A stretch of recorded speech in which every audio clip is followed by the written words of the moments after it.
வணக்கம் நண்பர்களே. இன்று நாம் நற்பண்பு செய்யும் தோட்டக்காரன் என்ற சிறுகதையை பார்க்க போகிறோம். ஒரு கிராமத்தில் ஒரு திறமையான தோட்டக்காரர் உழைத்து அழகான பூக்களை வளர்த்தார். ஒரு நாள் அவர் தனது சில பூக்களை மற்றவர்களுடன் பகிர்ந்து கொள்ள முடிவு செய்தார். இன்கருணையில் செயல் கிராமம் முழுவதும் மகிழ்ச்சியை பரப்பியது.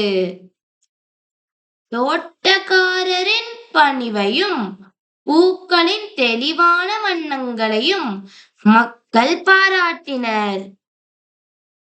அவரது தாராள மனப்பான்மையால் ஈர்க்கப்பட்ட கிராம மக்களும் ஒருவருக்கொருவர் உதவத் தொடங்கினர்.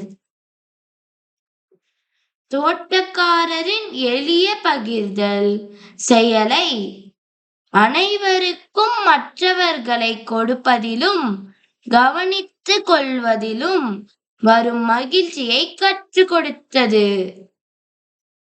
கதையின் கருத்து: பகிர்தல் மகிழ்ச்சியை தருகிறது. பகிர்தல் என்பது அக்கறை. நன்றி.